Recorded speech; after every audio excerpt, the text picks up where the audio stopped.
Chairman of the Lee County Board of Commissioners calls the meeting to order.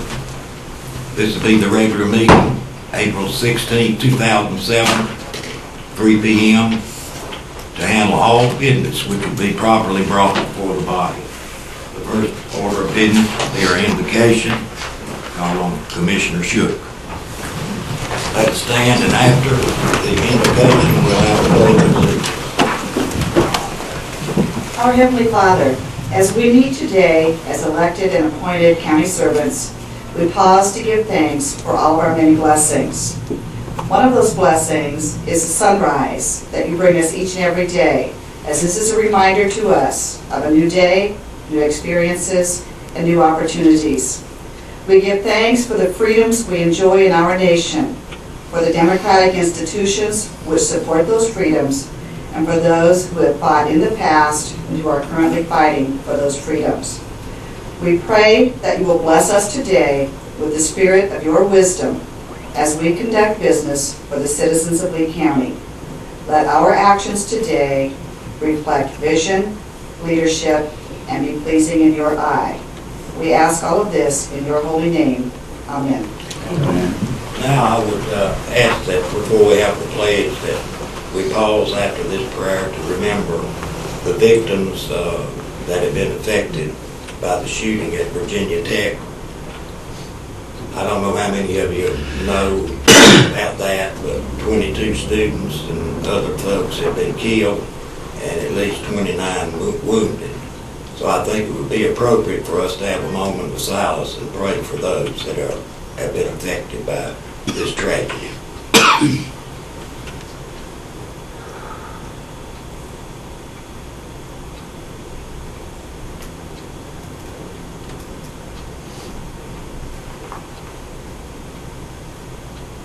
Amen. I pledge allegiance to the flag of the United States of America and to the republic for which it stands, one nation, under God, indivisible, with liberty and justice for all.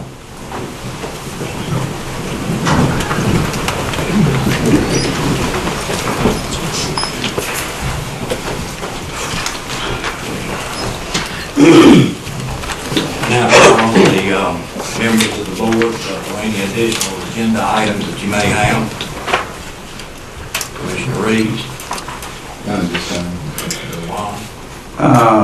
Two, Mr. Chairman, well, not to add. One will be to recuse myself from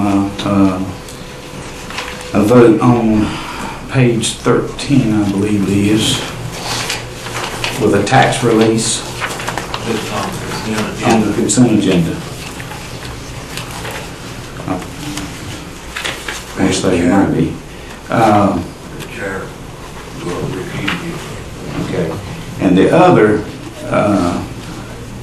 will be on page 13. I think the other one is 16, page 16 for that recusal. But on page 13, in looking at the TIP program, I'd like the record to show that during the comments and everything, I had made a recommendation to add those items 1 and 2, Kelly Drive, to be rerouted. Also to kneel down and repave Cotton Road.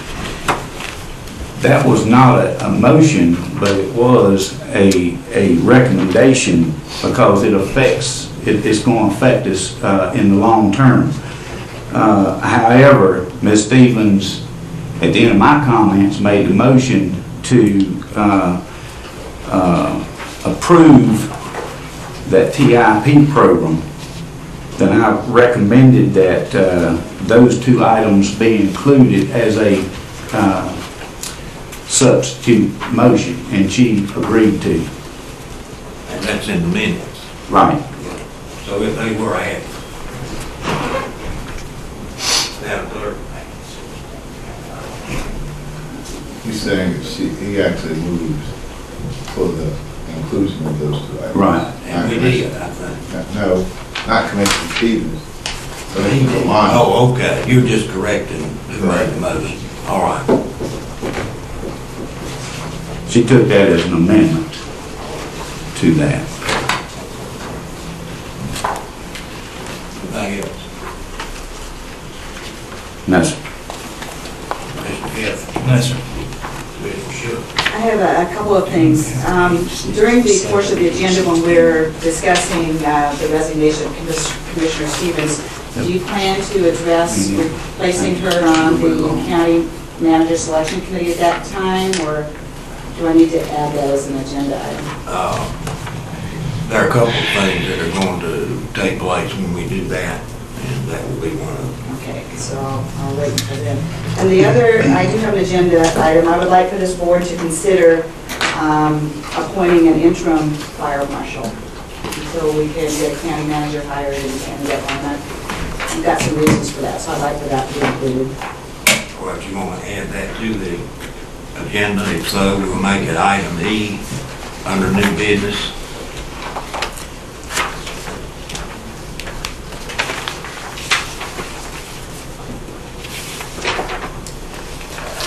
Anything else? No, sir. Commissioner Pascal? No, sir. The chair would like to move item D under new business to the top and consider it first. It will make the items under that B, C, and D. D is moving, or B, C, A, B, and C. D is being moved to the first, to the top. Will your motion that these additions and corrections? Yes. You have to receive a supplemental agenda, item J, be added to consent agenda. Contract agreement between the Lee County Board of Education, Sheriff Tracy Carter, and the County of Lee for extra school security. I want to add that to the consent agenda. Yes, sir.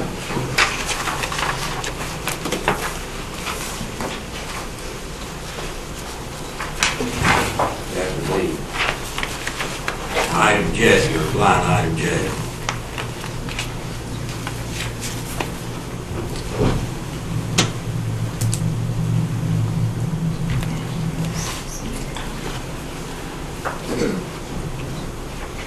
Do you hear a motion that the agenda be approved as amended?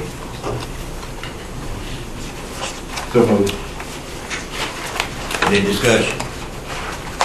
All those in favor say aye. All opposed say no. Now I recognize new employees.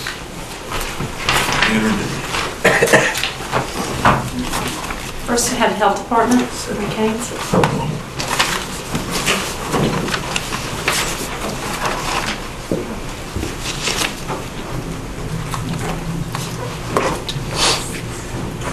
Yes, good afternoon, Mr. Chairman and fellow commissioners.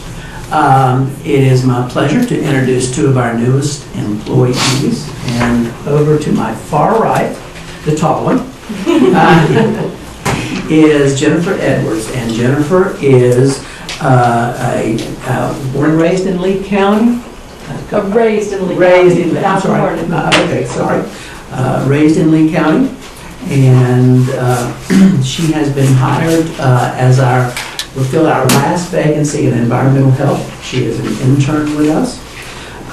She has worked in Texas with nutrition programs there. And most recently was working with the News and Observer, where she met her husband. And they, along with their dog, live in Garner. And we are delighted to have her here, and we're going to get her into all the training. And when we hire interns, they have to go through a lot of training and field work and be checked out by the state. But we expect her to be kind of hitting the ground more independently, maybe in the fall sometime, if it's allowed. But we're delighted to have Jennifer with us. And is your preference that I proceed to? Just go ahead and we'll get Okay. To my close right is the short one. I can say that. Not many people. Is Linda Henderson. And Linda is our newest director of nursing, in a deputy director position. She comes to us, she is from Fayetteville. She has a tremendous background in nursing and also in business, and with the appropriate degrees to go along with that, I might add. Lots of those, and she has 6 children. And yeah, that's really the true accomplishment. But we're delighted. It took us about 6 months to find Linda, and we're glad that she's here, and she's really hit the ground running, and is going to help us with business decisions and try to be as efficient and serve the public as best we can. And so we're delighted that she's with us. Come forward, please. Had the opportunity to meet you last week. We're glad to have you on board. And we're especially glad to have you on board as an environmental person, because we've been short there for quite a while, and also your vacancy's been up for quite a while. So we welcome you as new employees, and hope that you'll be with us for a long time. Thank you.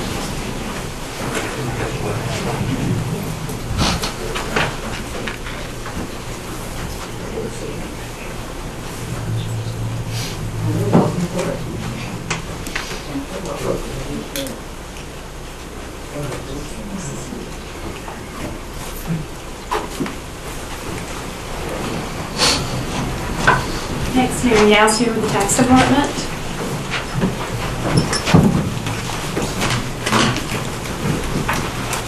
Good afternoon. It's my pleasure today to introduce 2 new employees. The first lady to my right is Suzanne Shue. Suzanne is working in the appraisal division as a property valuation specialist. She's responsible for real property customer service and data entry. She previously was employed with the Moore County Tax Office for about 1.5 years, and she worked in their information and customer service center. She has just recently relocated to Lee County with her husband, and they're living in the Carolina Trace area. Next is Candace Gust. Candace is working in the listing division as a tax assistant. She's primarily responsible for customer service, but also is assisting us with the many projects that we've got going on right now. She's previously employed with CVS Pharmacy as a pharmacy technician, so she's real attention, to detail person, which we like very much. She worked in the pharmacy for about 5 years, and she lives in the Lemon Springs area with her husband and daughter. Okay. 2 of you. We're glad to have you in our tax department. Both of you. We are having a busy time in the tax department. You've probably already done that, so we appreciate your help. Thank you.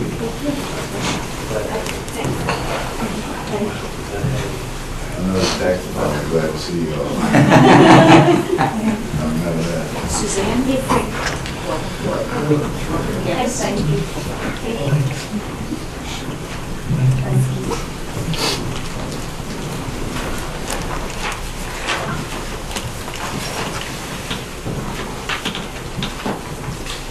We're always glad to get top-notch people, and especially in positions that they're needed most at the present time. All right, do I hear a motion that the consent agenda be approved? So moved. Any discussion? This will be approved with the recusal of Commissioner Lamont. All those in favor say aye. Aye. All those opposed say no. So ordered. Public comments, Madam Clerk.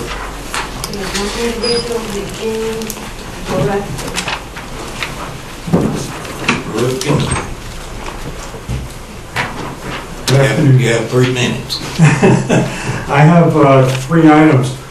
When you get to the next item, which is old business, jail health services, I'd be interested in hearing about what the mental health services will be provided to the prisoners.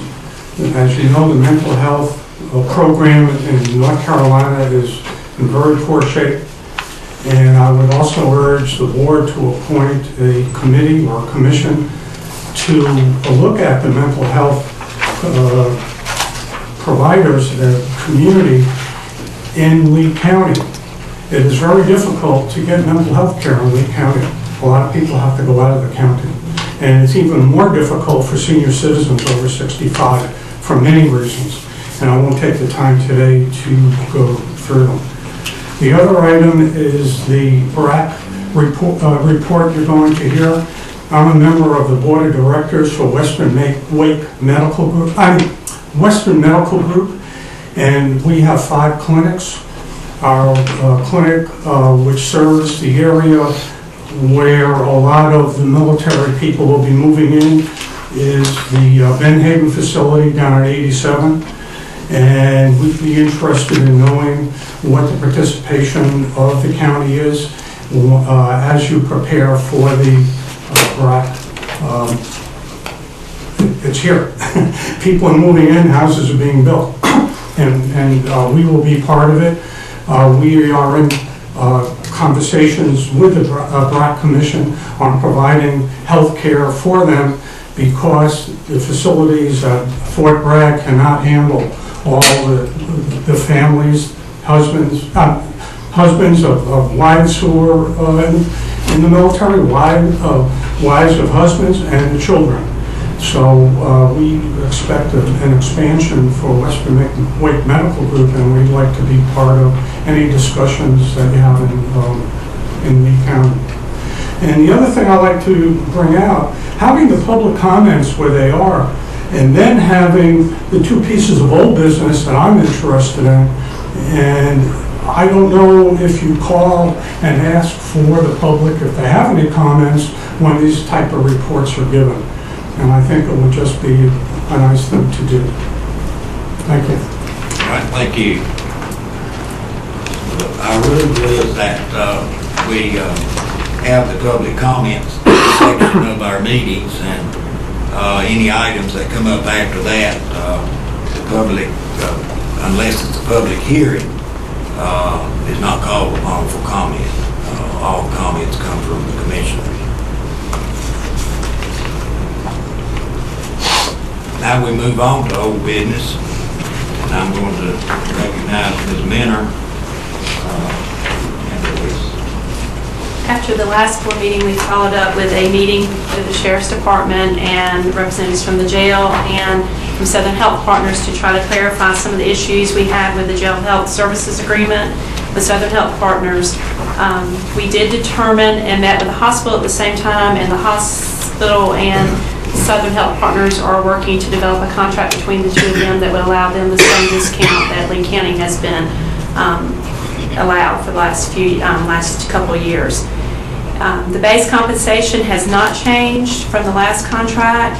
We did get them to agree to reduce the per inmate overage rate from $2.25 to $1.85.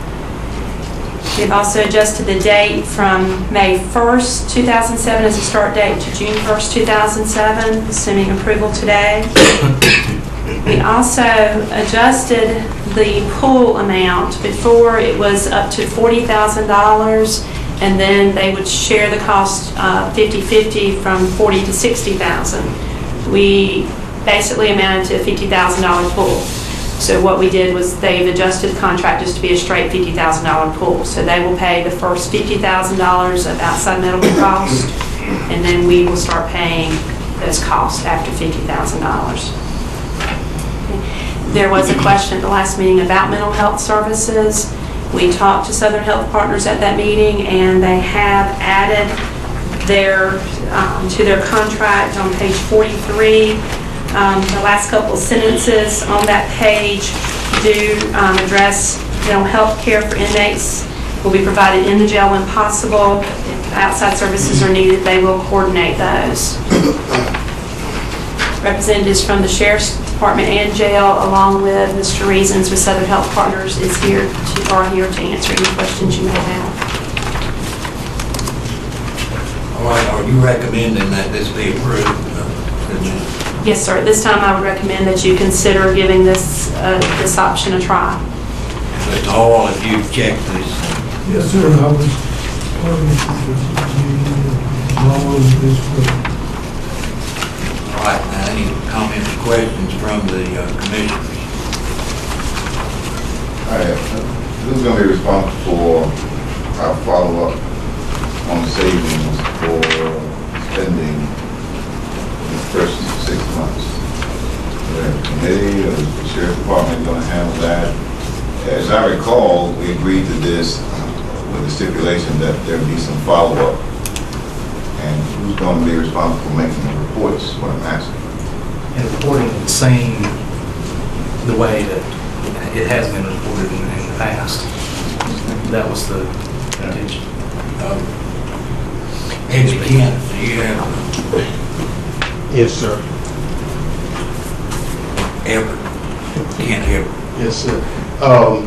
Commissioner Reeves, as you stated earlier, we requested that Southern Health report in the same manner that the health department reported their information, and I will get that information on a monthly basis from Southern Health and report that to the board if need be. You're gonna do that on a monthly basis? Right. We're going to attempt to do that on a monthly basis. And Once you shoot recording. Once you shoot Mr. Reasons is here to answer that question as well, but we definitely. Let's clear this up first. Attempt is not what I'm listening for.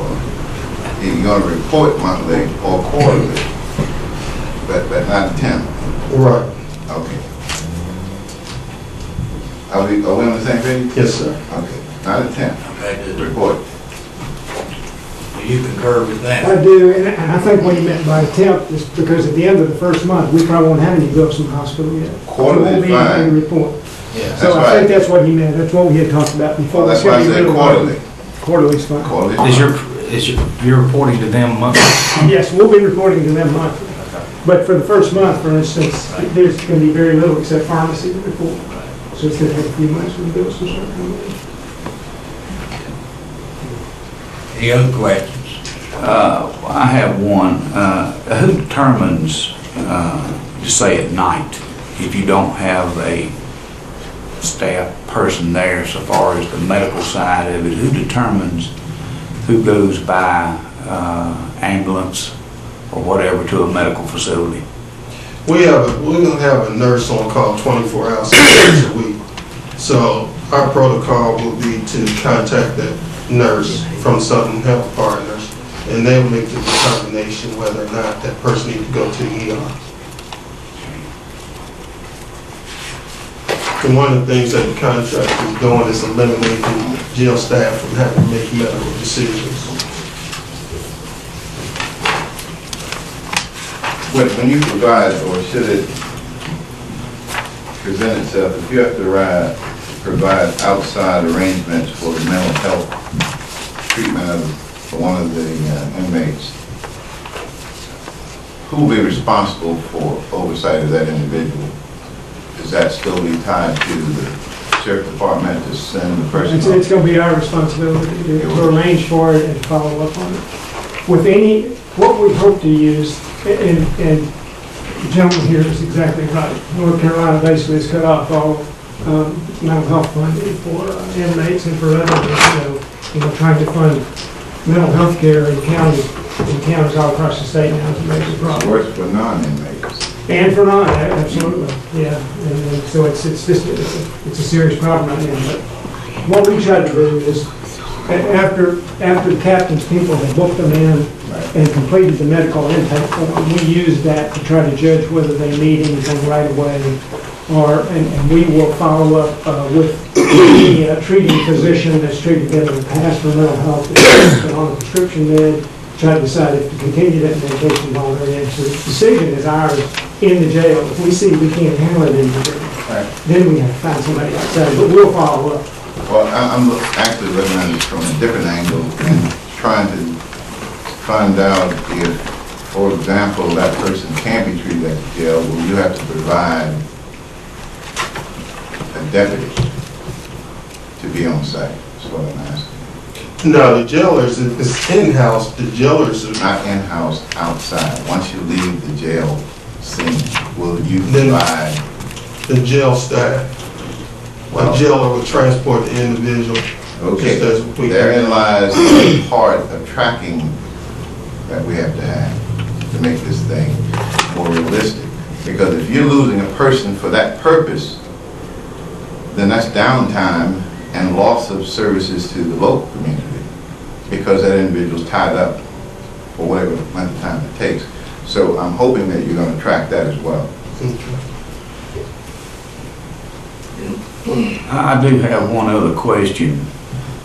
Someone that's incarcerated or, arrested and put in jail, and looking at the health care and everything, if that person has insurance, does the jail or the staff or the nurse or whoever, can they file that on insurance, on their insurance? If they go outside the jail for care, then the outside provider bills that insurance. We can't bill for anything we do inside the jail because it doesn't qualify for reimbursement.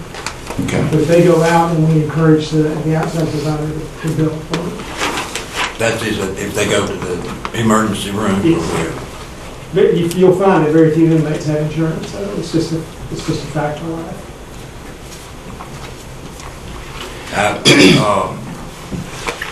Mr. Everett, you made mention of the fact that a jail person will accompany that individual who goes to the emergency room. Yes, sir, Be someone from the jail. from the jail, a jailer. That person is unarmed. Is that correct? Yes, sir. We only have 2 people that are armed or certified at this time. And basically, they transport inmates all over the state. Locally, a jailer takes the inmate to the emergency room. That's how it's currently set up. And they're not armed. That's correct. That's not very common.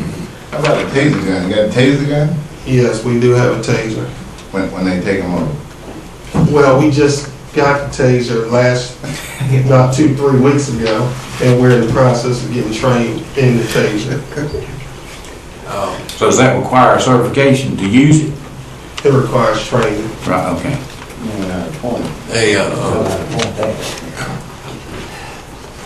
I know that that they're securely transported. You transport them in the van, right? Yes, sir. Okay. And you'll find My that concern is after they get to the hospital. they're basically still secure, either leg irons or handcuffs or both. Any other questions? Do I hear a motion that we approve this contract? Any further discussion? All those in favor of approving the contract as it is printed, say aye. Aye. Any opposed, say no. So ordered. Vote is unanimous. 6 commissioners, 1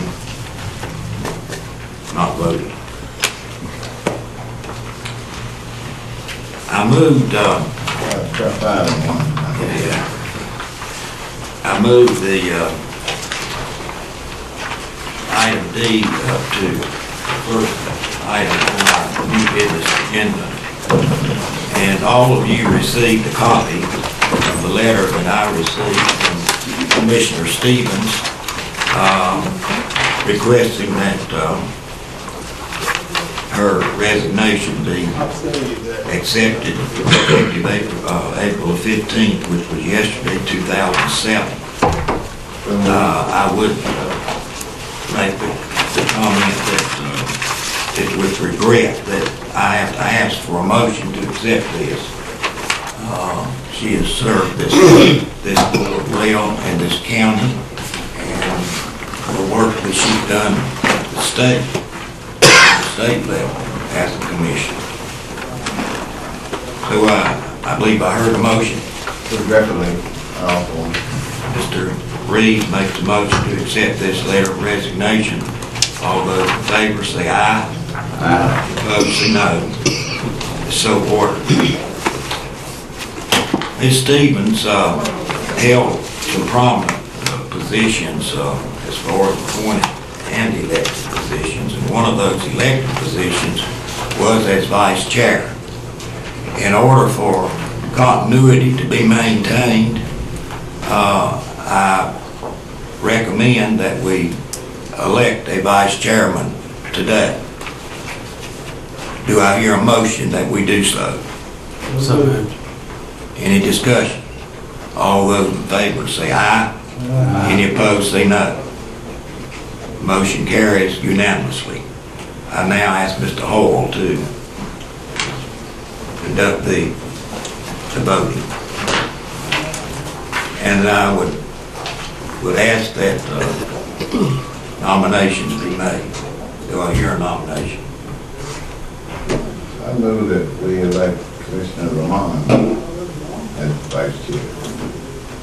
Commissioner Lamont has been nominated. Is there another nomination? In my case, I move accepting my nomination. Can we do that? Okay. I was not sure about the signing of the ballots.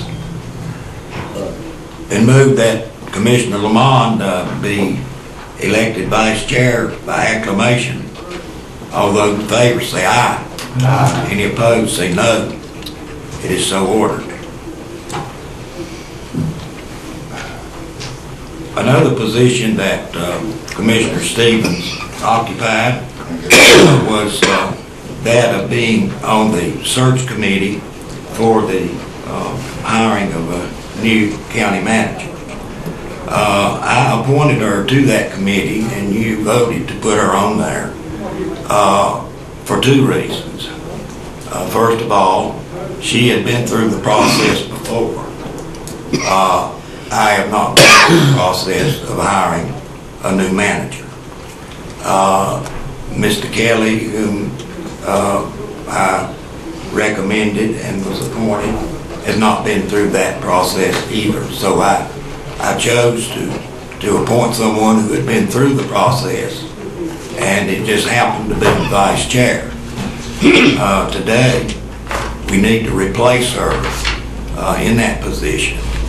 And I'm going to recommend, because he has been through the process of selecting a new county manager, recommend that Commissioner Lamont be added to that committee.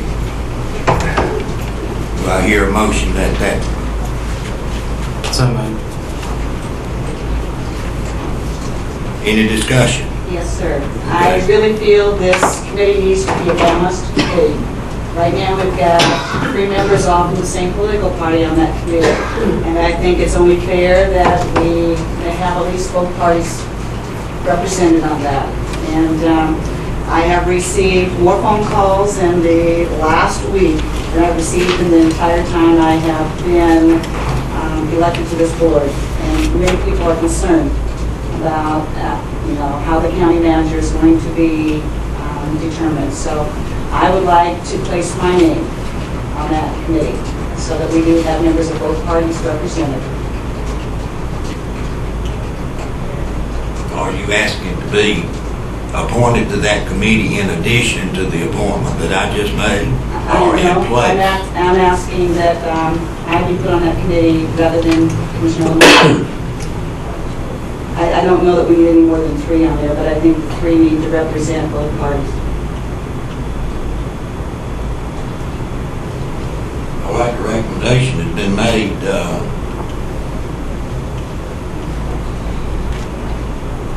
Do you make that a motion?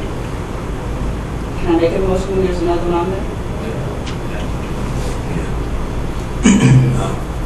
Well, it sounds as if we're not expanding the committee, so you have 2 nominees for the seat, which would require a vote, I think. All right. I'll make a motion that Linda be added to the list. Vote. All right. Make a motion that she be added. Well, I tend to agree with Mr. Reed that we have two nominees, and we need to vote on those two nominees. Right.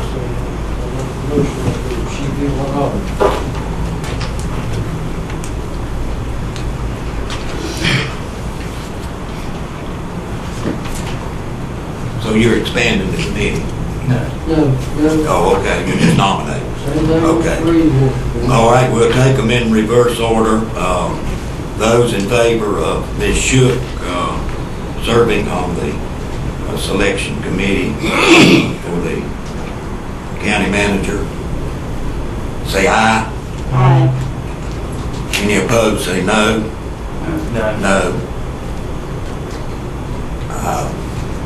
Did everybody vote?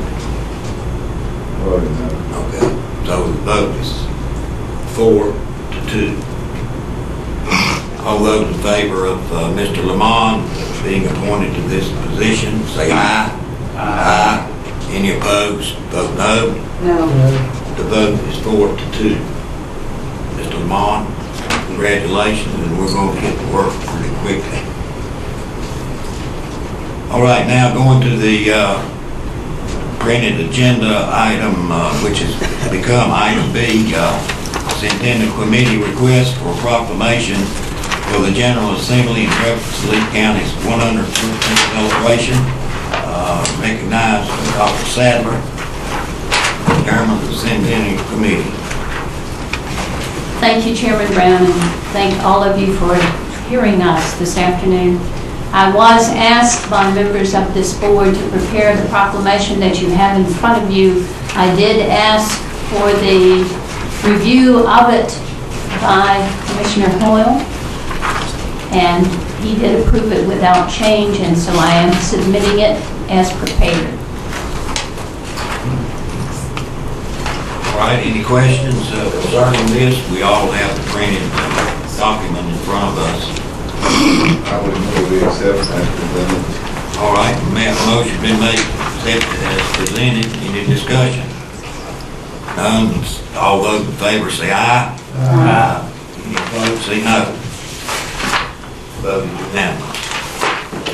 All right. Chairman Brown, before we move to the second item, I was asked in the interim also to provide a history of Lee County as suggested remarks for the Honorable Bob Etheridge of the House of Representatives.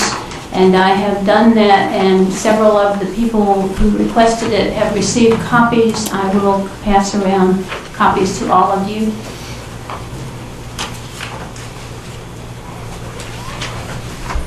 I assume that would come for information purposes. I was asked primarily by Congressman Love to provide that presentation. Representative Love. Excuse me, Representative Love. And this is a proclamation really that's to be made on the House of Representatives floor by Mr. Etheridge. And to be read in the congressional record as was done for Broadway and its Right. centennial. Well, I see no reason why we can't go ahead and act on this. It's as well as the proclamation that it just passed.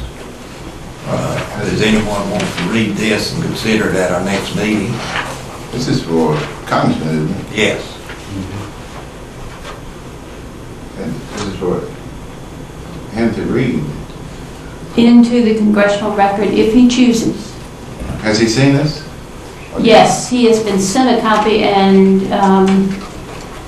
Mr. Love was also sending him one, and I think perhaps Mr. Lamont, I'm not sure. This is our business.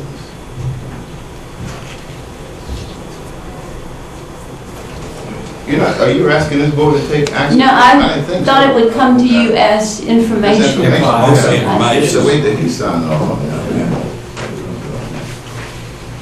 And actually, as you say, I don't know that we have to approve it. I mean, he's gonna do this on his own. Correct. This is for him. I certainly would urge you to read it to make sure I have not goofed in some respect or omitted something that should have gone. You need a bunch of proofreaders, don't you? I have received a copy also of that before today's meeting. Okay, now we'll move on to the next item, which I believe concerns you also, Dr. Sadler. Yes, thank you. I think some of you know that we are now in the donor campaign for the centennial. You will know from that first proclamation that you approved that it was not until the voters had acted that Lee County became a county, but it was not until the commissioners were functioning that it began to act like a county. So if Don Bowie is the father of this centennial for having brought it to our attention first, then you, I submit respectfully, are the grandparents of the centennial, and we hope that you will treat it accordingly. We have asked that you help us out with items that we think pertinent for your consideration. You will recall that we have received quite a bit of acclaim for this calendar of events. We ran short in paying for it by about $350. That has been now paid, but many people have asked for copies of this. We would like very much to have it reprinted, and you can see the cost to get 2,000 additional copies. As you will recall, we inherited when Norm Allen had to leave. We inherited the license plates for most of them that he had been selling to do the documentary.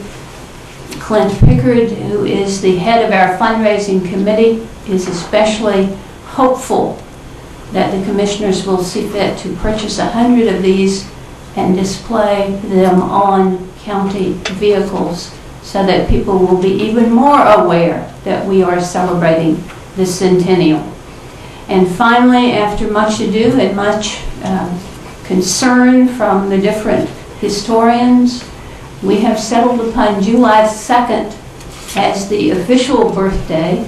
It is included in the proclamation, as you have seen, and we would like to have a very public and festive celebration of that in Depot Park on that date. And I have given you some of the details being considered. If we were to do what we really want to do, we are imagining that this would cost $10,000. We have put in only $5,500. That is correct, sir. It is a big cake. But we have not gone that distance in the recommendation here. We have estimated $5,500. We would be very appreciative of whatever the commissioners would choose to help us with. You're requesting $11,819.51. That is correct. To cover the whole thing. Any discussion concerning this or any questions of Dr. Stradler? The license plates, are those sold at cost? So when somebody buys one of those, that would help. Did you incur a $1,000 debt with these? The company that made the license plate, as I understand, was not reimbursed at all. It approached the Centennial Committee to get us to sell license plates. It asked someone else to do it. The price is $10 per plate. The Centennial Committee would realize $5. The company that has done the plate would get the other $5. So if you sell all these plates you have, that would recover your cost on these. I take a look at the plate. Thank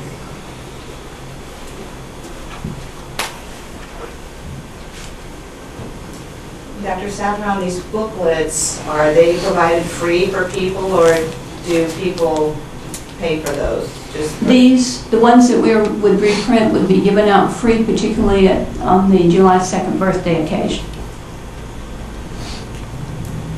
All that we had printed the first time are gone, except just a few that we have held back for special occasions and special people who might be in need. Pharmacy. It's a very informative book. I have a copy, and Have you thought about selling those? I don't see how we could. Commissioner Kelly, originally we raised funds on the ads, so I don't know how we could turn around and sell them. What about, Just to recoup your, the $5,000 you sold them $3 a piece, you could end up, breaking ahead. I don't know. But having already given them to some people, we would be in a difficult moral position, I would think, if we now tried to sell them to others. That's my concern. How will these 2,000 be distributed? As people ask for them, we have a centennial table at every major event in town and in the county, and we take all of our items, including these when we have them, but especially we would be giving these out to the people who come to the July 2nd birthday celebration.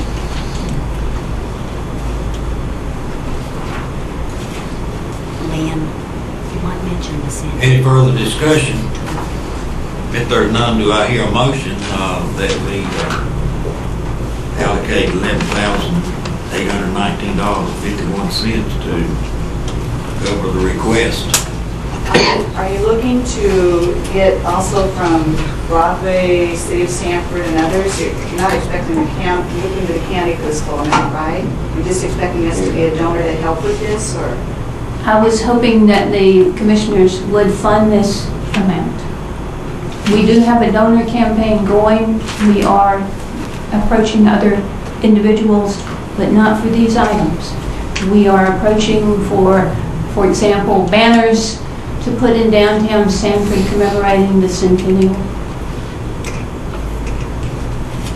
Of course, Depot Park is located within the city, and I would imagine that they would expend some money to prepare that for this celebration. Depot Park, the Board of Realtors is giving us the facility for the July 2nd occasion. I guess I'm nervous about spending taxpayer money this way, and I'll be glad to pledge myself, $50 towards this. And my feeling is that when it comes to a lot of these things, if the county has enough money to be giving this out, then perhaps we're taxing people too much. If we put that money back in their pockets, they can distribute as they want. And I'll be glad to pledge you $50 towards this, but personally, I'm not comfortable with the county, speaking for the county taxpayers in this regard. So just wanted to know where my position was. Thank you. I am mindful. I'll play when I sell that plate, I'll buy the plate. Thanks, Mr. And if we all have that county plate, we don't get any speeding tickets in the county, right? I'm just kidding. The chief is right there, he can answer that question. I'm just kidding. I expect to get a speeding ticket. I hear that, Brian. No immunity. Alexandra Lett is here with me, and she was very much in on the budget. Would you like, you had a comment. One thing I just want, when you ask about venues, one place we're going to distribute these is through the Sanford Pottery Festival. The comment I wanted to make, could I have the floor? May I have the floor, please?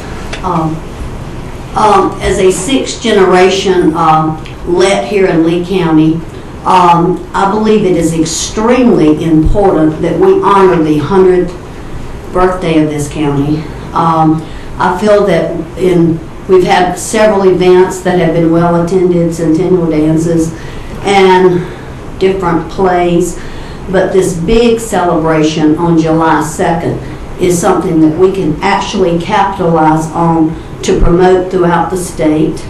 And one thing I told Lynn that I would do, having owned a public relations marketing company in Raleigh for 10 years, I will give in-kind services of about several $1,000s to promote this company and to promote this event through our state magazine, Carolina Country Magazine, the Raleigh News and Observer, and other events. So I just feel like it's very important that we do something to promote this event that would capitalize on bringing companies and individuals throughout the state here. Also, I want to say this, I think one thing is important to Lee County. Number one, we're just getting recognized or going to be recognized in the County Lines magazine so far as the county seal is coming up in May. That's good recognition there. However, I think this is something that I think we should look at. Number one, being that none of us in this room will be here 100 years from now. There's a lot that goes on in Lee County that I think everybody strives for. And we talk about it every day. It's prosperity, building the community, having a great place to live and work and play. I think that is an integral part of what we're striving for. And I feel that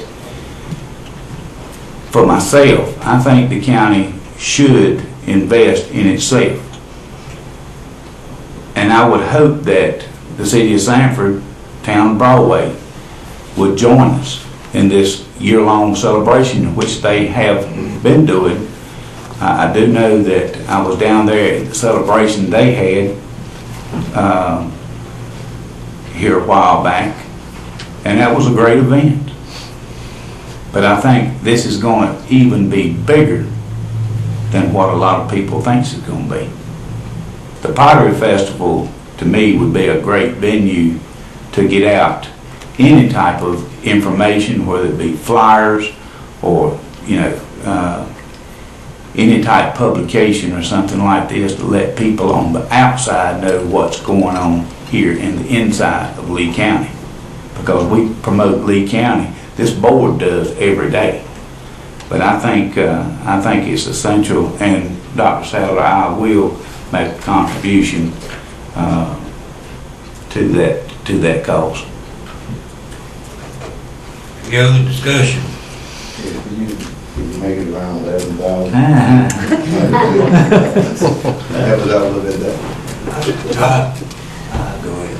I think that I also I sort of have a problem with the reprints and the license plates. I think that the $5,500 is well worth the money for your event, because it's our event, and history is important to this county. And what a better place, I mean, there's no better place to have it than where you want to have it too. So I'm on board with 5,500. And I guess that's one reason I was stating, working in conjunction with the city of Sanford and the town of Broadway. Because we all going to benefit from it. Well, the Town of Broadway is celebrating their centennial. Oh, I know. Also, so I don't know that they would. They're having their big event this Yeah, weekend, this weekend. Friday, Saturday, and Sunday. All right, what's your pleasure? I need a motion. Well, you don't necessarily have to have a motion, you write one, but I would suggest that could you tell me what kind of timeline you have on the reprint of the booklet, how that works? We will need to do a few changes in the booklet. It takes quite a while to get it printed. We hope to have it well before July 2nd. Okay, but I guess what I'm asking is, you can do that, do you plan to pay them the same day they finish, or how are they gonna bill you, or what will that be? We have used Jones Printing as a jot 'em down store from the beginning without their help, and some individuals on the committee who have paid out countless thousands of dollars of their own money, we would not be where we are. And Jones Printing will see us through no matter what, I'm sure. All right, that's good enough. No. So we're probably have about 60 days I think in the it. money would be controlled and paid to them as it is requested from our finance director. We're not gonna just give it to them lump sum. I ain't got that far yet. And- About the book. I need to be entirely upfront about this. There is one other item that we want to have some money for, but we would not ask for that until the next fiscal year, and that is the final book from the Centennial. Let no one say that I ever did not share. Full disclosure. Is that something that you could not pre-sell and get money up front? We have listed it as $25 or $20 a piece, but we will need some help. And that will be like a history of Lee County and also pictures of all the different events that we've had. And we've probably got about 25 events planned. And But you say your cost is going to be more than $25 on the Yes. printing of that? no, not the cost, but that would be the retail price. The cost would be about $5 a They would book. sell it for 25. So, and you're asking for money from us for what reason? But that would be later on. That we haven't got to that stage. Today. Let's stick to what we're talking about today. Yeah, I think first things first. What I was trying to get to was,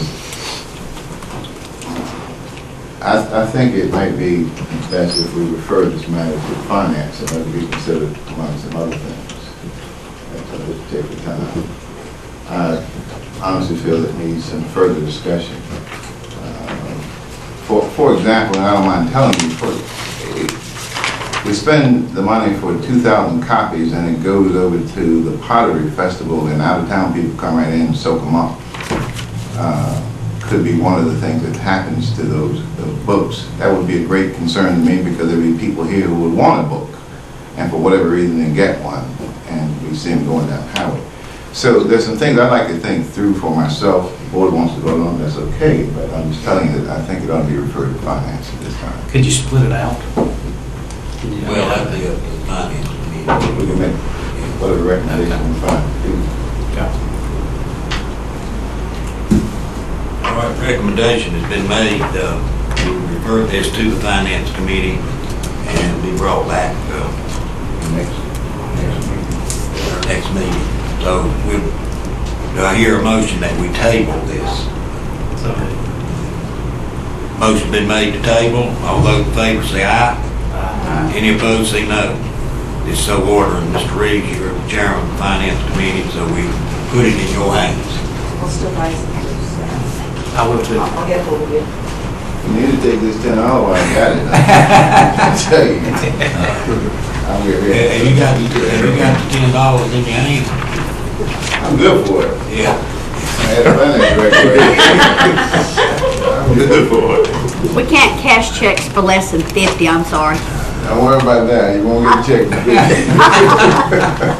You won't get one for 50. All right, let's move on to the next item. Approve of change the health insurance provider, Joyce McGee.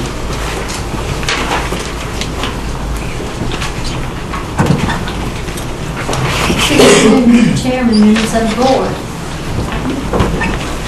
In your packet, there's some information that I'd like to go over with you. On page 64 of your packet, there was a letter from Mark 3. Mark Brown is our broker. He's here today. He's right there. There he is. This is Mark Brown from Mark 3. And Mark 3 is not his company. His name just happens to be Mark. But he did write us a letter on April 9th and talked about the plan and how it is trending.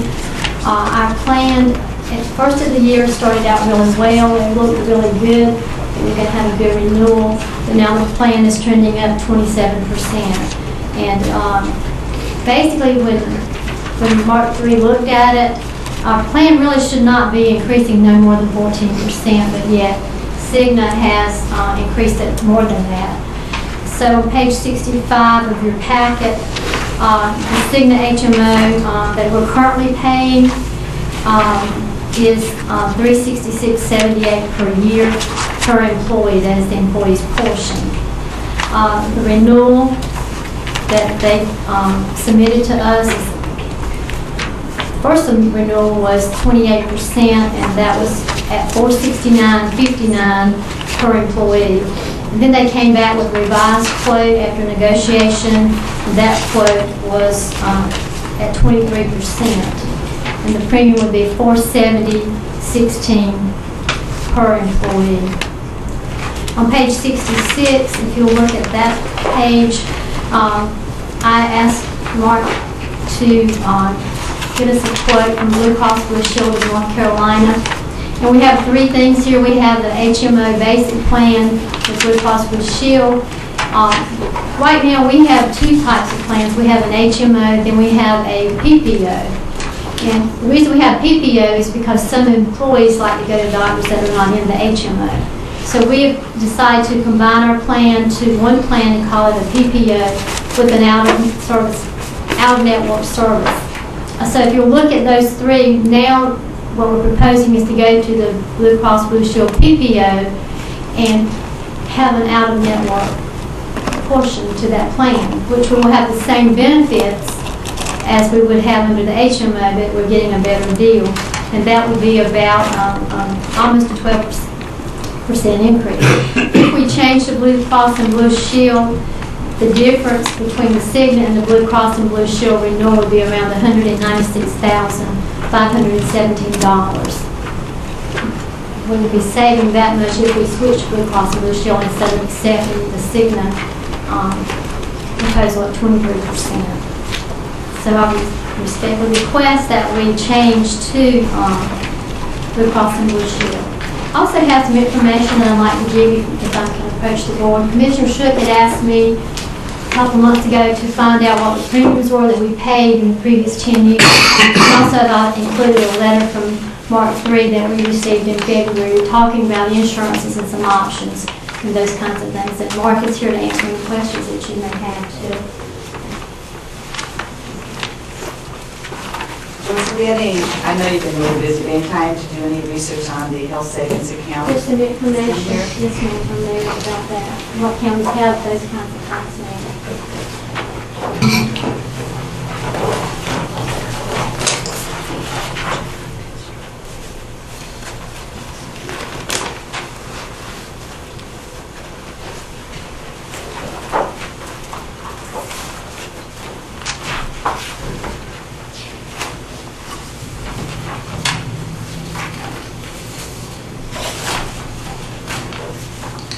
What about family coverage?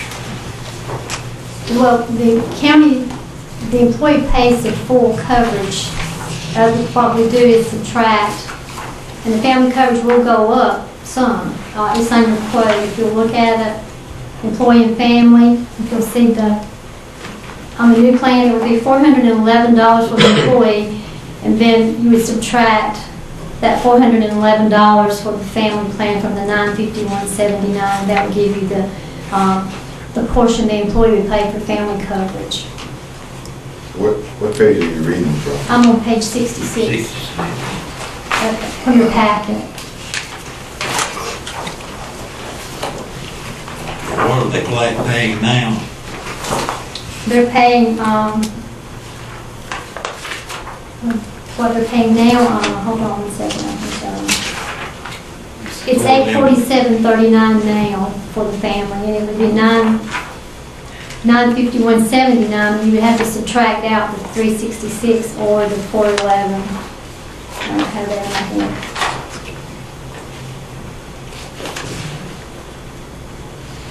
So it's right now they're paying about $480, and it would take it to $540. It's about an From $480 to $540. It's about a $60 increase. This is the exact same plan I have. That's a $60 increase. Kelly Marcon. It's a good one. Is this good? For the employee. With family coverage. Right. Do you have Blue Cross and Blue Shield now? Yeah, I still do. It's the exact same plan as this. It's a good plan. I've had no bad feedback from this plan. One thing with Blue Cross too, I know last year when we were, we had already signed up again with Cigna, but I had a couple doctors call concerned with Cigna, the way they were doing their discount rates, and we had to get Mark to get involved with Cigna to get them to make some considerations for a couple of the doctor's offices that were going to drop Cigna. So there's been problems with those people not being satisfied with how they're being paid from Cigna and the timelines of how Cigna pays. From what I understand from Blue Cross, they pay on time, and we don't have those issues of where they're not paying on time and people are waiting for the monies and stuff too. Some of the physicians are not satisfied with how Cigna's paid now with the discounts. Do you have very many calls from employees so far as doctor's offices or whatever not accepting the Cigna? Is that what you're referring to? No, they're accepting it now, but some of them have looked at not accepting Cigna. And one thing that Cigna is going to, that we received a communication on last week, was a difference in how they prescribe name brand medicines. Like they're going to go to a plan where if you're on a name brand, let's say Lipitor, they're going to put you on a generic through your physician and grade you down to see if that medicine works. And then if it doesn't, they'll go to another grade of medicine. And then if that doesn't work, then they'll put you back on your Lipitor or maintenance drugs. Is basically what they're doing. So you're not going to have a choice to stay on your medicine. You're going to be put on another medicine. And I think that would cause a lot of concerns with our employees too that are taking those maintenance drugs. Are they requiring their physicians to do that? They can do that and try the generic and then go down to the next level and then back down to your name brand. Because I know pharmacists can't automatically substitute. Yeah, they will go to your physician and get your physician to do that. But we got a correspondence last week on that. That he signs a prescription on. Mark, were any other companies besides Blue Cross Blue Shield evaluated?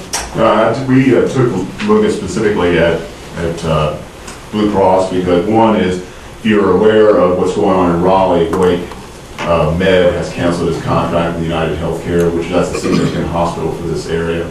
So United Healthcare was not looked at, and the big three when it comes to insured health plans are Blue Cross, Cigna, and United in this particular part of the world.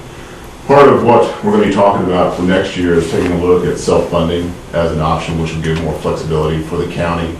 But when we took a look at the renewal, we looked at what the renewal calculation was. What I was able to get Blue Cross to do was a very competitive offer based on the way that the claims are running. So it is it's a very competitive offer from Blue Cross, the 12% increase based on the way the claims are running, because it is trending higher. A couple things on our claims. We have a couple preemie babies that pushed our rates up, our usage up, and also a very serious cardiac condition that was over $50,000. Just those one claim was over 50, and the preemie babies were 100,000. Yeah, close to now. So when you have things like that, that hits your experience rating, it pushes your cost up. And aside from the health plan, just to give you some information, I met with the benefits committee and Mr. Haynes about a more important issue, not only on the funding side, but it's called population health management, and that is improving the health of the population. Because in reality, the claims that are incurred here, plus administration, equals the cost of the plan. And what is important is try to improve the health of the employees and the dependents through a variety of different wellness strategies, which we hope down the road will help flatten out the trend line that you're seeing here at the county. We work with about 25 or 30 counties in their health plans, so we've got a variety of different opportunities that are going to be available to the county. And just so you know, whenever you have a chance to review the information on health savings account, it's a very complicated strategy for the purposes of health insurance funding. I do have one county who's going to be implementing a health savings account, but underneath that, they also have an in-house pharmacy for their employees and their dependents. They also have a clinic for their employees and their dependents. So it gives them an opportunity to actually be a good consumer of health care, in that they have options available to them that if that wasn't there, in reality, they wouldn't have a place to negotiate for medical services. There are opportunities to be a good consumer on the pharmacy side. And just to clarify what Joyce was talking about, with Cigna's change in the way that they're going to operate with their pharmacy plan is called prior authorization. It's very much a mother may I strategy that was employed about 5 or 6 years ago. I had customers who were with Cigna, that had that prior authorization strategy, and it created a significant dissatisfaction within the population because you had to go through this regimen of medications that the doctor wasn't recommending. In reality, I think choice differentiated by cost will ultimately be the best way for your employees and their dependents to be able to choose the medications that they want. What is the term? Is it, it's just 1 year? Yes, from August. That's correct. to July. It's renewable every year. And Blue Cross Blue Shield, no doubt, is a good company, and it looks like that the co-pays are the same, really. It's like a 12% increase for us, for per employee. And that the out-of-pocket expense to the individual employee for family coverage is what concerns me. That's a tremendous amount coming out of an employee's paycheck. But it's a trend of the times. I can remember when the employee family plan didn't cost $211 a month. And that ain't been too long ago. So it's just something that we're faced with, and we need to accept it, I reckon. Mr. Cole, you looked at this plan. Oh, yes, I have. And you recommended the change. Okay. One question with respect to the difference between Blue Cross and Blue Shield and the Cigna as far as the prescription drugs. Says there you have $7, $25, $50, and $75. I guess that's a 75%. What that is there is the fourth tier includes high-cost medications, which are primarily injectable medications. The minimum cost to the participant is $50. The maximum cost is $100. But they are responsible for 25% of the cost of the medication up to the point that they hit $100 per script. So it's not reflected in this. This was other information that I had given Joyce during the discussions. And what you'll find is, as the chairman has seen, it's a very close match to the current plan. But as you're also aware, no two plans are ever exactly the same.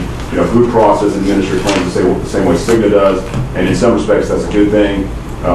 But there are some minor nuances that are different. But when you take a look at the financial side of it, a 12 versus a 23, or what was originally a 28, it's a significant financial difference. And the chairman's question, or appropriately so, about the cost of dependent coverage, you really have two options. You can either, the county can eat or take more of the cost to lower the burden for the families, or you may start making plan design changes to lower the cost for that particular burden. And in the discussion that we had with the benefits department, consolidating plans seemed to be a better solution for the purposes of communication, because there was very little participation in the employment service plan that was already in place with Cigna. As far as the way that the numbers actually came in relative to what I'd given as a projection to finance, it's very close. What I was telling finance was around high 9s, so about 10% would be what would be expected for the renewal. And Cigna, of course, was a complete surprise and a shocker, and they don't have a real good reason. The rep that I was working with said, I can't give you a good justification for this other than our underwriting model has changed. So the 12% is pretty close to what I originally expected a few months ago for the purposes of the budget. All right. Mr. Chairman, I'd say this. I have had Blue Cross and Blue Shield before for years with emergency medical service. And having Cigna and going to different doctors and things of this nature, and where doctors would not accept Cigna, and looking at the different costs and everything, I'd recommend and make a motion that we go ahead and approve this to go with North Carolina Blue Cross and Blue Shield. All right, motion has been made. Is there further discussion? I believe the human resource manager, assistant county manager, and would the county manager recommend this? Yes. So we've got everybody on board. Any other statements? How long have you all been reviewing this plan and anticipating the change? We just started 2 weeks ago. Yeah. Well, we started when we got the renewal from Cigna, we started working on it, so we've had the numbers in place probably about 2 or 3 weeks ago. When I wrote the recommendation, it was about 3 weeks ago. So this happens rather abruptly, and you don't really have time to even confer with any of the employees in a lot of No, cases. sir. We will be having information meetings with them, and we'll send them a letter to tell them what's happening, and then Blue Cross and Blue Shield will come in and have individual meetings with them, and we'll do that also. We'll have small meetings, like 20 people, 25 people per meeting, and go through that with the employees. Okay, well, I guess what I'm asking is, when you started 2 weeks ago, was there any kind of notice of a possible change provided to the No, sir. employees? No, sir. I think in the future that might be noteworthy to at least announce there's a possibility that we may be looking at a change. Anytime those kind of things Yes, occur, sir. and give people enough notice. Thank you. Okay, we'll note that. For no further discussion, all those in favor of Mr. Lamont's motion to accept this recommendation, say aye. Aye. Any opposed, say no. It is so ordered. Thank you, Opposed, Mr. unanimous. Thank you, Mr. Chairman. Thank you. Thank you for your other work, too.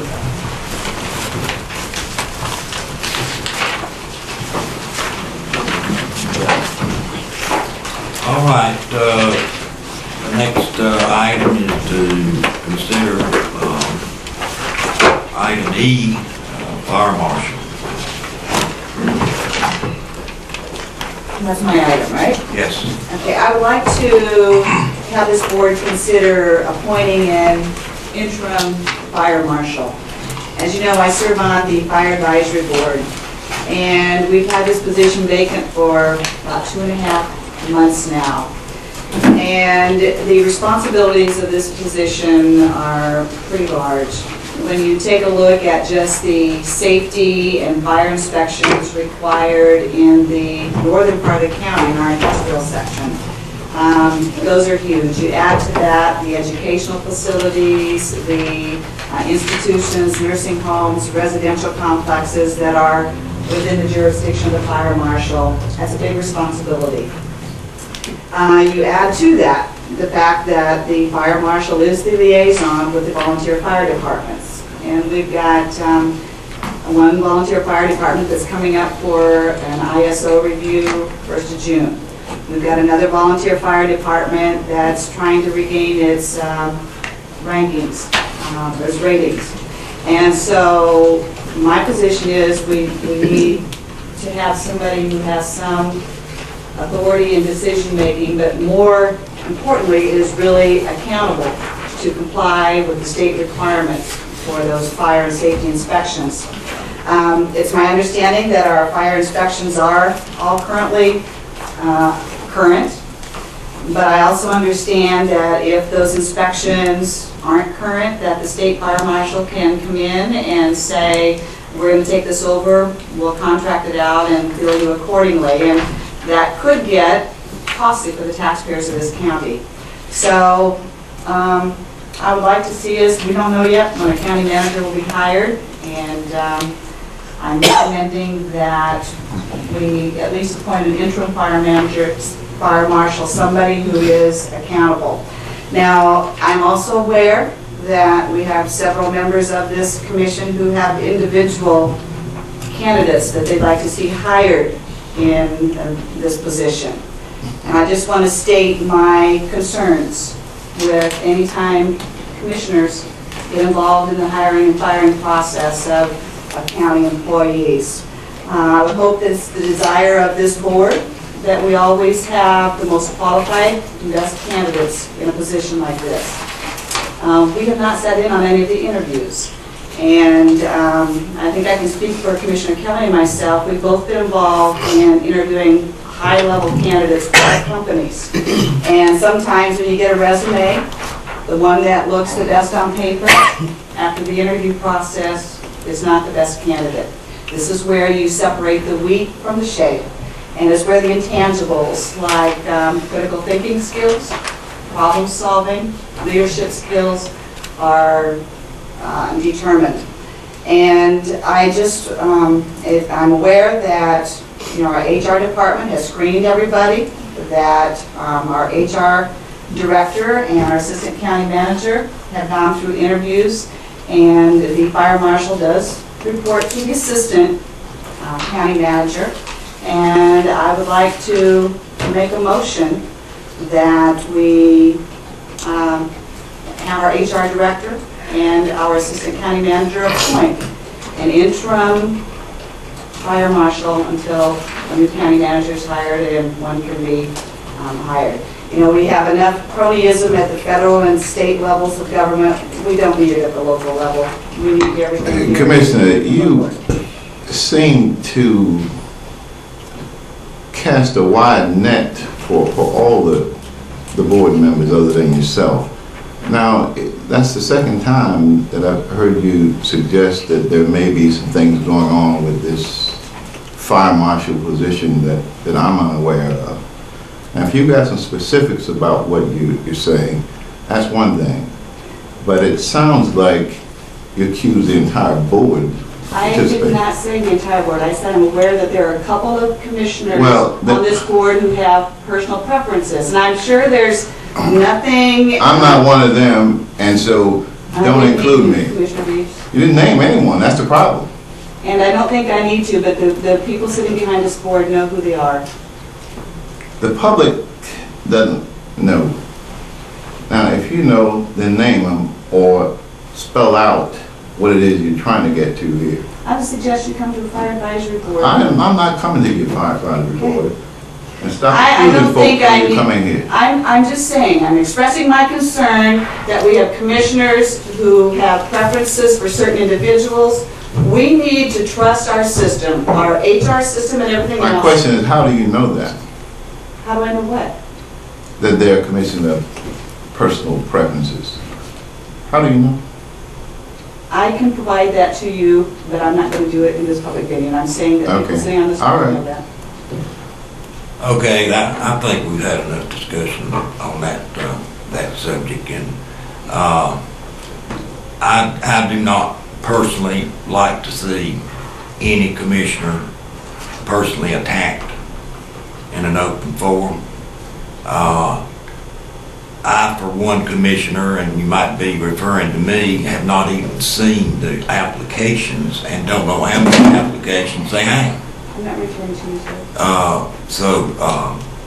I think that Mr. Cole and Ms. McGee and the county manager, and I was going to talk about this during our commissioner's comments, that they ought to be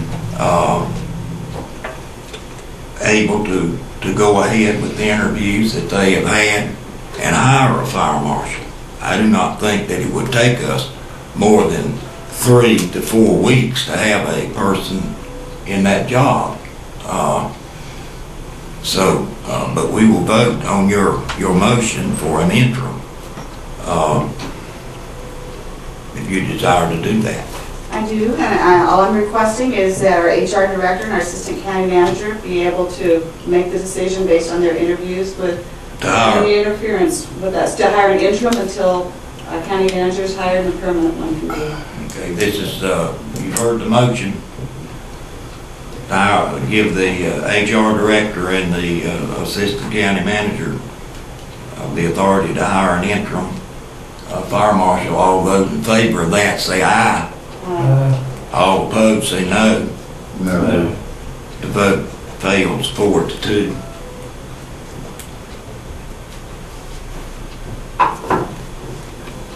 Manager's report. Lisa Price is here to give an update on the BRAC. Good afternoon, Chairman and members of the board. I just have a couple of updates for you today.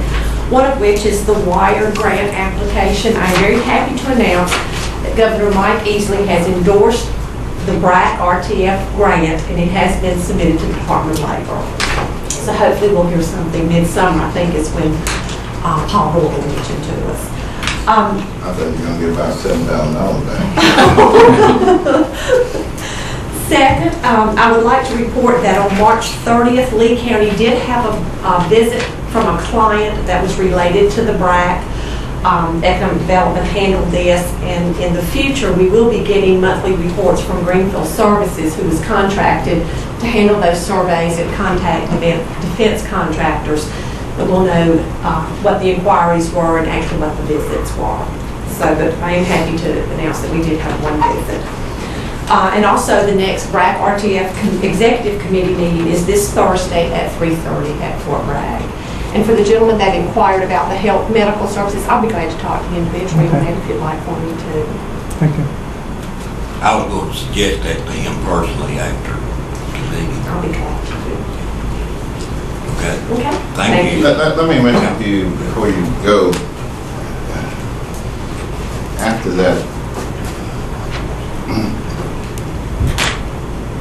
the last BRAC update from Mr. Gould. he seemed to suggest, and at least this is what I understood, that we made a contribution of $7,000, and the tier 2 counties didn't have to do that, but they're going to be able to.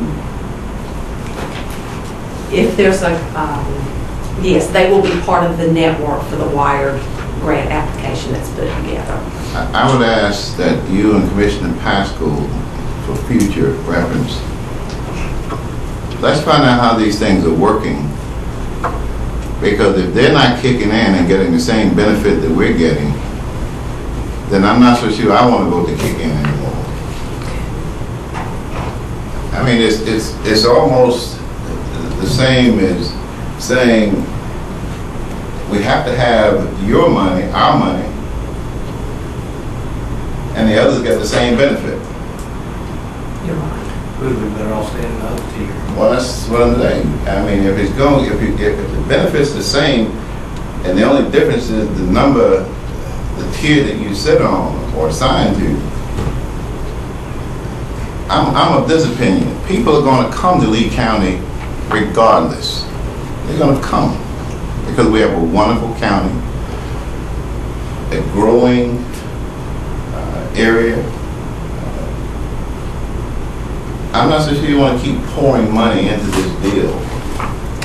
I further want you to know that I'm concerned with what Cumberland is getting out of it and Harnet's getting out of it. Now, at some point in time, I think we've made reasonable contributions and participated as requested. But I'm not so sure I'm seeing or hearing the same benefits that these other counties are receiving. Mr. Pascal and I both will check, and I will get you some answers back on that, Mr. Reeves. I think the rest of the board wants to know. Right. Yeah, because I had a question about the last time they came to us for money. So if you get us some information, give it to all the board members. Absolutely. Okay. Anything else you got? That's all. Thank you. Remember, County Commissioners, you also have the monthly financial report for the month of March 2007 in your package. I'll be glad to answer any questions you may have. The only thing that looks a little unusual is if you notice on unrestricted intergovernmental revenues, it's still showing that we've not collected any of that. That is basically beer and wine taxes, and they have to be distributed within 60 days of March 31st. So I'm expecting a distribution either in April or May. So it's a once-a-year distribution. So that you haven't gotten anything? Have not gotten anything, but we will be getting it before the end of the fiscal year. Should have it by the end of May. And the Friday package was your sales tax information for sales taxes collected or received this month.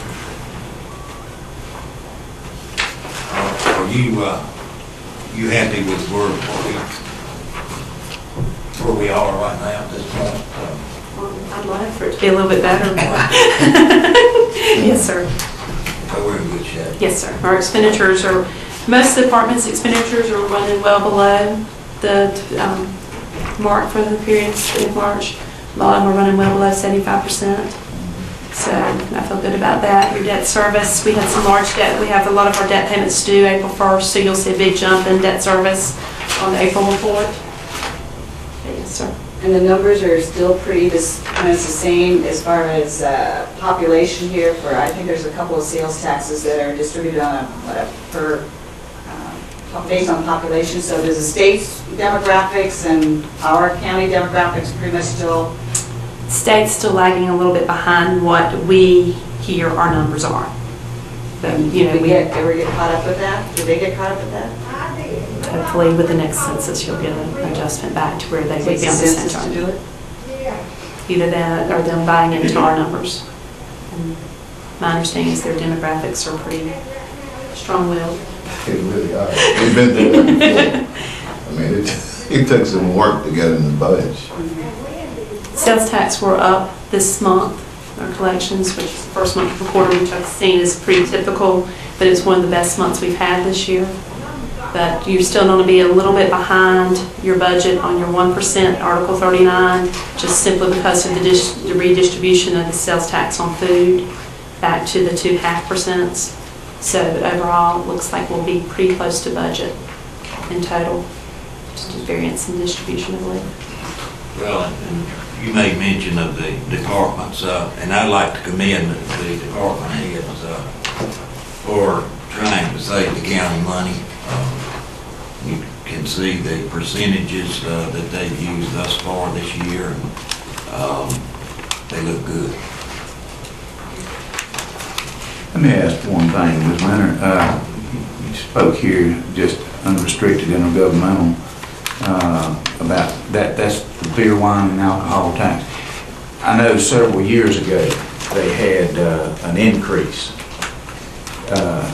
in the money that was appropriated.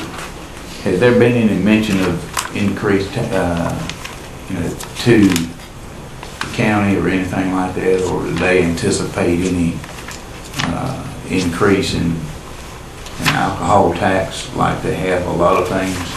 Not on the beer and wine tax that I have seen. All right, any other further questions? If not, we appreciate this report. I also wanted to let you know that Eric Griffin contacted me. He did accept delivery Friday of the mobile command post. We told you last time it was here, and they got word they sent it back. He has accepted it, was pleased with what they had done. Is currently at the city waiting for radio equipment to be installed, but is there if anybody does want a tour of it. If not, we'll wait until it's complete and stored at General Services. You'd be glad to arrange a visit if you would like to see it. That's the one we just bought. Yes, sir. The one we used on the security grant.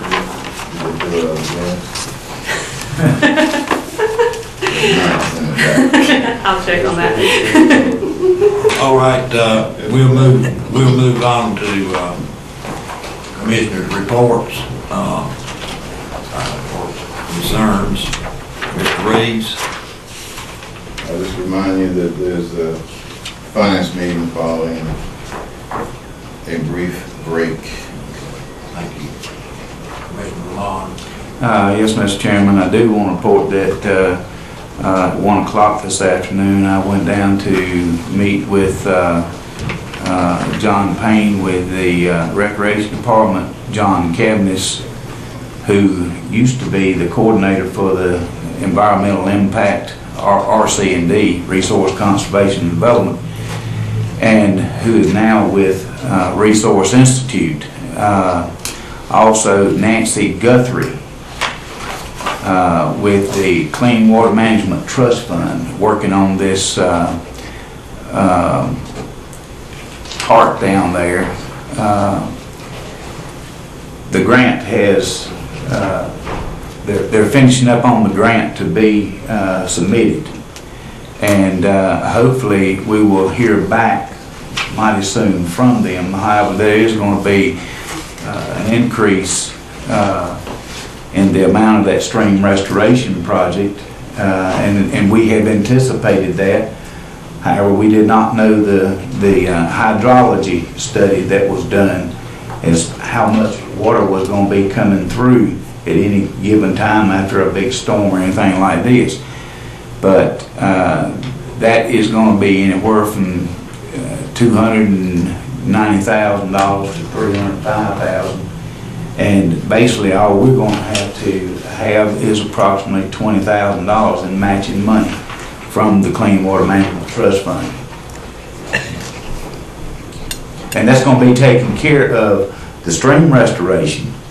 It's going to be taking and extending that ballpark back further, because what's going to come off the stream banks is going to come out and be used as fill right there to the outfield area of that ballpark. So I do want to say, do you know about when this is going to be approved?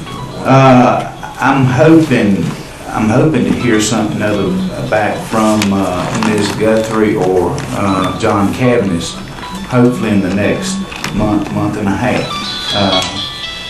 I do know that we're working to encapsulate everything all in one, whether it be the stream restoration, the road that goes down to the park area there. We got something working on that so far as replacing that old bridge where recreation can use that crossing bridge like there is going to have to come out and go in with another bridge for the recreation department to get their equipment over there to do the mowing and upkeep of that side of the park as well as the rest of it. The area there where the shelter is, that's going to be addressed as well. Well, I don't believe that it was originally designed for the road to go around that ball field. It's not going to go around it, it's just going to go down there too. Well, presently it does. You go around the back and go down. Right, it's just going down there to the park where they have the shelter. People that rent that shelter need to get vehicles down there. Right. All of that's going to be addressed in that grant. All right. Commissioner Kelly. Yes, sir.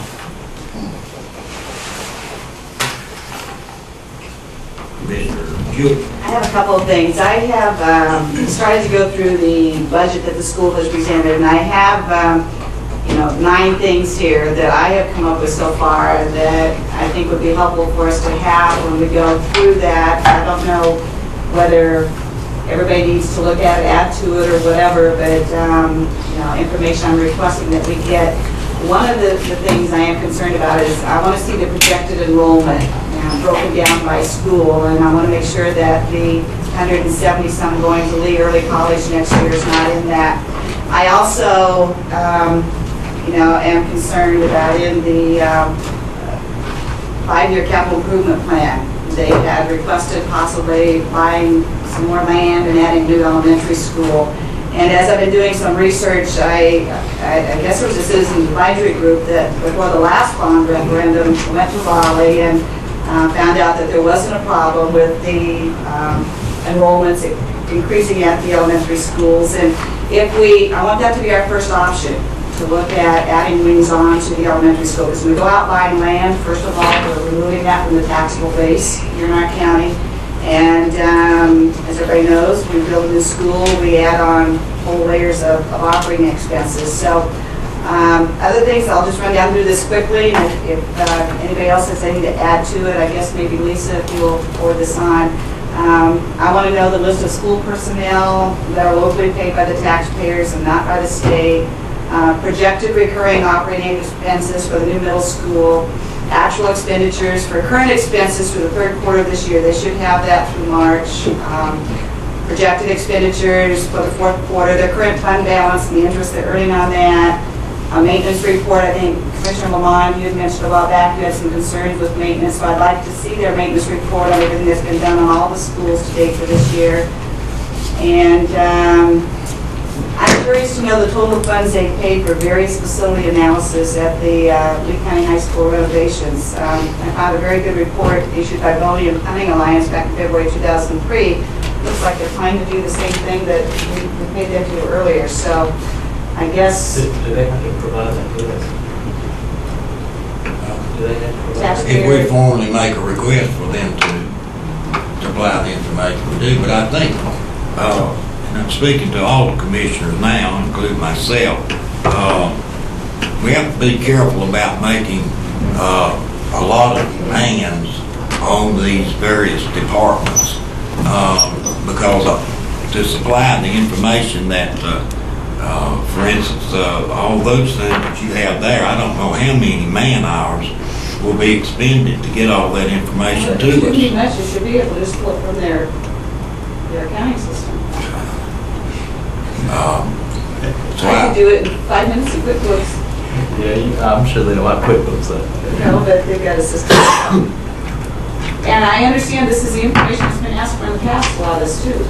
So, whenever you're talking about taxpayer money, I'm accountable to the taxpayers, and I want to know that what we're giving them is, you know, I have to feel good about it, so. did you get a copy of their budget I did. request? I made a copy of it because I marked the first one up so much I had to have a clean copy. Second comment I have, I don't know if any of you have read the Sand Hills Business Times. This is the April issue. I opened up to the second page. It says, Harnett scores big in March with 3 industry play. First thing I read about was how Pentair is going to be opening up a distribution and perhaps manufacturing facility there. So ironic that, you know, we're going to be spending our first incentive payment to them sometime in the coming weeks. So thought that was interesting. And there was one other thing. Do we have a planning board meeting tonight? Is there something on the agenda tonight? So you're aware of it, okay. 7 o'clock. It's Pascal.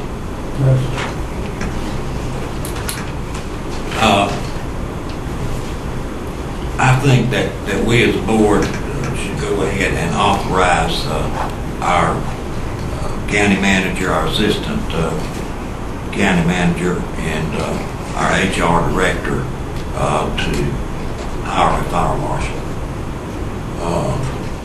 And we need to be thinking about, or either make a decision today what we're going to do about giving our interim manager the power to hire.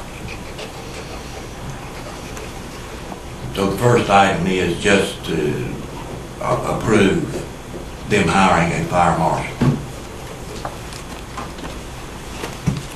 Is that based on the application that are currently in hand, or Yes. what are we talking about? Yes, I understand, and Ms. McGee and Mr. Cole are here, that y'all had narrowed the selections down to certain individuals before Mr. Smitterman left. Is that correct? Yes, sir. Okay.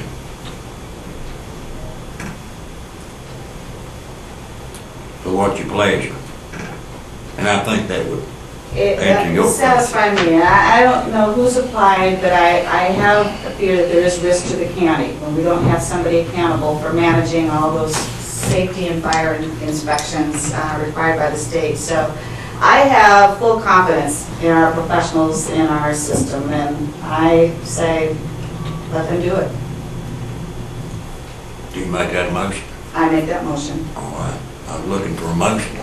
Sorry. Any discussion now? All those in favor of the motion, say aye. Aye. Any opposed, say no. So ordered, unanimous.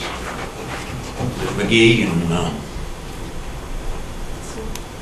unanimous.